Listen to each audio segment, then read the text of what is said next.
Good afternoon, everyone. My name is Laika Lench Ayuban, and I'm your instructor for today. Before we proceed, let me tell you about drugs. We know that medical drugs or medicine is that it can treat or prevent the disease. But when we say illegal drugs, it is the one that can change a person's mental health or physical state. They can affect the way your brain works, how you feel and behave, um, your understanding, and your senses. Now, to continue the lesson of Mr. Diamante, let me share with you guys the roles of teachers and authorities and school authorities rather about drugs. Drug abuse in school is like a colossal malicious octopus, has enslaved thousands of addicts and wreaked havoc on their lives and the lives of their families. Okay.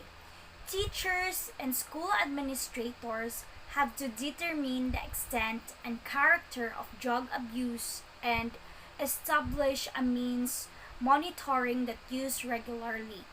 Establish clear and specific rules regarding drug use that includes strong corrective actions.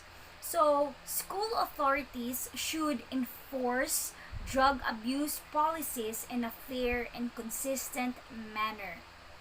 They should implement security measures to eliminate the presence of drugs on school grounds and at school functions.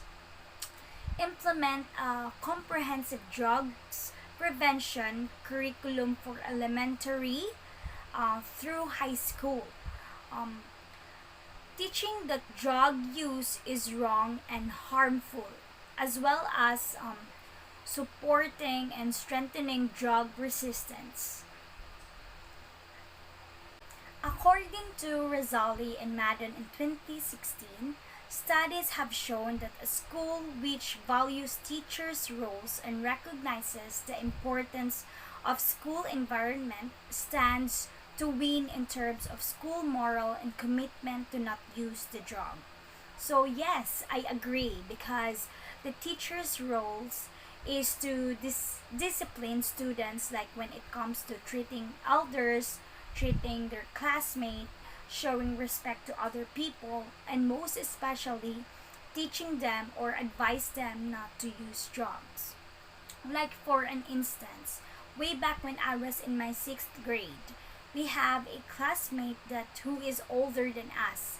I think he is supposed to be in ninth grade that time, and the problem is that he have a history on using drugs. Yes, he is so young based on a real life situation. And as I can observe to him, he is not in his right state. And our teacher talking to him and she told him, learn to respect your classmate because they are so young and you should stop using that illegal thing because it is not right for you. And he told him that she wants him to succeed in life. That's why she is advising him to stop doing it. And now, thankfully, that my classmate is doing great. According to Tom and Fu in 2012, it is recognized that schools are noted for having characteristics known to be detrimental to students' life, such as make drug transaction in their school. But I disagree because school is so strict that they happen to check our bags thoroughly, and I think the guards will be vigilant to recognize such things like drugs. So I totally disagree in this text. And on what I observed, there is no such thing that the transaction of selling drugs is in school since it is also confidential, but it happened in like sa labas ng paaralan. Kagaya nung school ko nung junior high, may parang madilim na parte sa likod ng aming paaralan. Doon sila gumagamit or nagtatransact ng mga illegal na gawain. But thankfully, it stopped nung kasagsagan ng tokhang. So, to prevent this thing to happen in school, like students using drugs, the teacher should plan the activities in teaching planning to prevent drug abuse in school. So the material used in teaching and learning process should provide information and increase students' knowledge about the danger of drug abuse. So the teacher should integrating drug prevention into the teaching process is one of the needs of curriculum development. Teachers should pay attention to their students' situations, what is going on in their community, and the problem they face on daily basis. So, the teacher is expected to implement not only teaching activity but also educating one.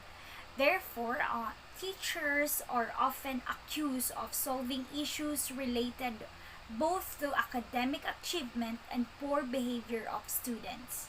So, in addition to these responsibilities, educational system and all staff involved in it is considered to contribute to health education and particularly drug education of students.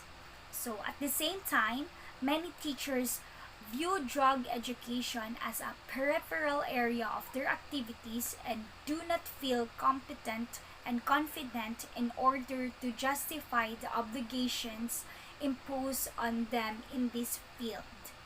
According to Jordan in 2011, health promotion in a school setting can be viewed in two ways.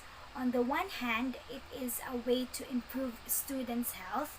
On the other hand, a way to encourage their academic achievements. So I agree because when the school authorities promotes health education, it is a way on students to prevent illegal drugs because they will know how bad drugs can affect their body. And I think it really encourage students to perform a better academic achievement. Unlike, for example, here in our school, they promote health education, and for us to be healthy, we should know that illegal drugs is bad for our health, and it also encourage us to have a successful life than using drugs.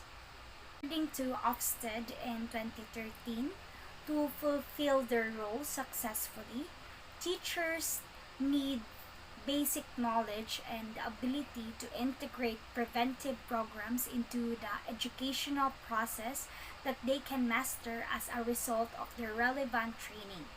The fact that specialists trained in the field of health and well-being promotion, as well as risk assessment, are more likely to participate actively in drug prevention gives favor to the initial training of teachers.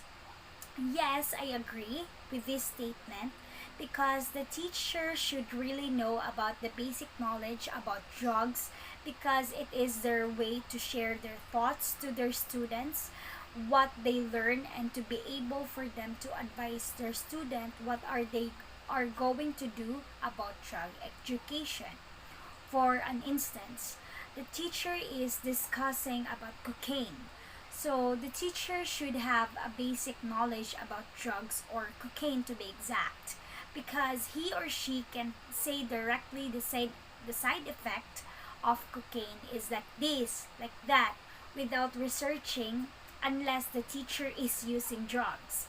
Therefore, basic knowledge is the best way to make a productive learning towards the improvement of the students. Also, teacher needs to undergo a training so she or he would have a basic knowledge about the topic, especially in drugs. According to Laranjera and colleagues in 2012, in Brazil, government data suggests that drug use is prevalent among both private and public school students, with public school students usually consuming heavier, lower cost drugs. And there, Interestingly, students in both groups lacks an understanding of substance composition as well as the risk and consequence of drug use. Yes, I agree because way back when I was still in high school, both public and private school students afford the low cost drugs. They use it when they are outside of school. And at the time, they don't really know what are the effects of using drugs. And also, sometimes they were just brought by their friends who also use drugs. And I really can relate it to the citation of MacArthur and colleagues in 2018.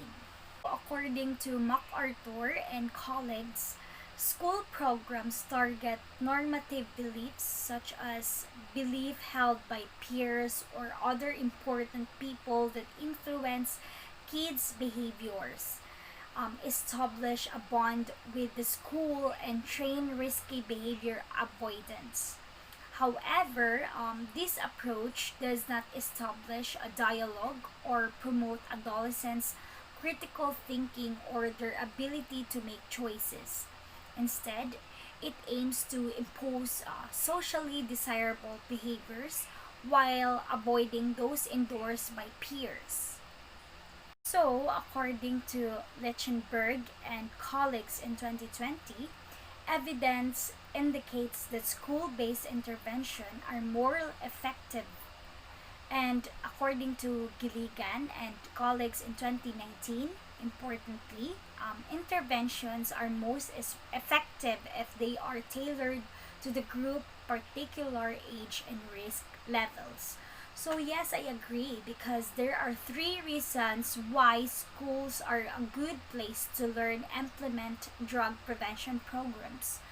First, 4 out of every 5 tobacco smokers begin before the age of 18, implying the substance priority should be given to school age children and adolescents in terms of drug prevention. Substance abuse is established. Second, school provide the most systematic and efficient way to achieve significant result each year. And last, in most countries, schools can adopt and enforce a wide range of policies, the policies concerning education.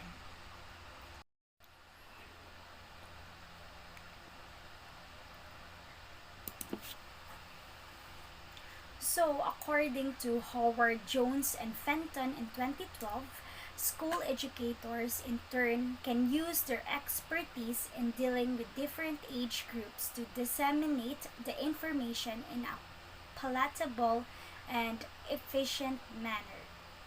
Yes, I agree.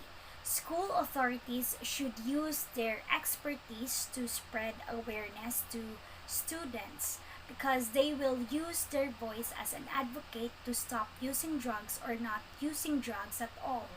For an instance, Sir Castillo is sharing his thoughts about drugs and his knowledge about it. And he advised us, his students, or encourage us not to use drugs because it is bad for our health and it can ruin our future. And I can relate it to the citation of Da Silva and colleagues in 2020 because they said that we advocate in favor of two-way partnership between researchers and teachers or research centers and school aiming to find creative alternatives to presenting important information. These approaches should be as fun, interactive, and engaging as possible. Yes, I agree because both teachers and school authorities should helping each other in terms of the welfare of their students. So that is all for my report and thank you.